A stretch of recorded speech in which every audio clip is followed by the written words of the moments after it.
Yolda yazsam başkalarına iyiydim beni. Başkalarına iyiydim ben.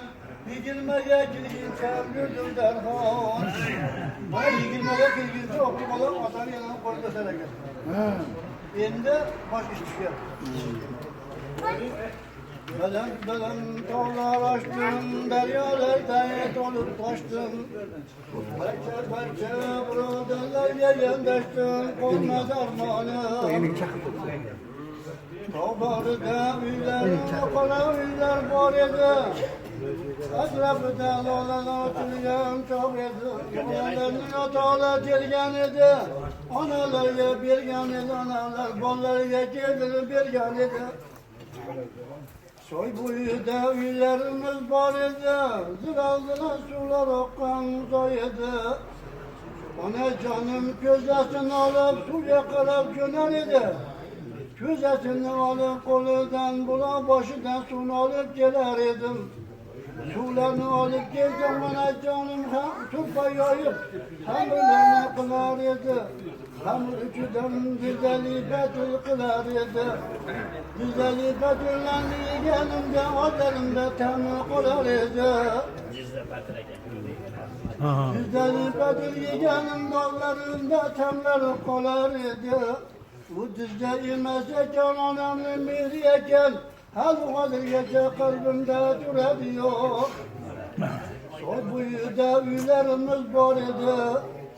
Çirkince üçgen ecelerim var idi. Çivudan kılıp çapken ecelerim var idi.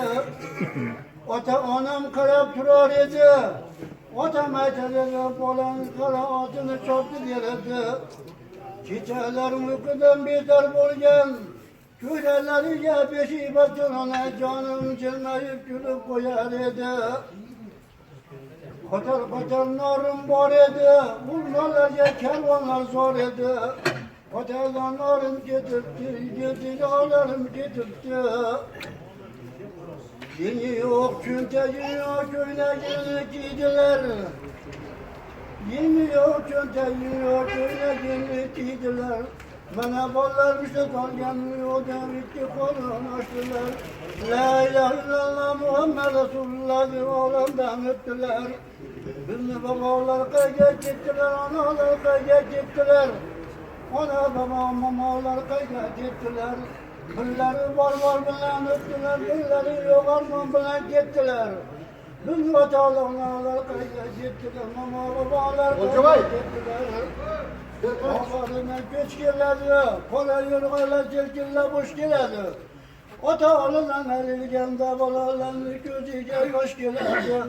Ha dostlar bu Allah'ın kudreti şundan iken, bu zamanlar ötüm Allah özü yek yakaladır.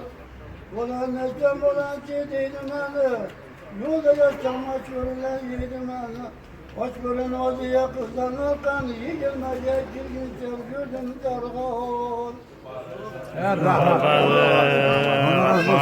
Rahmat.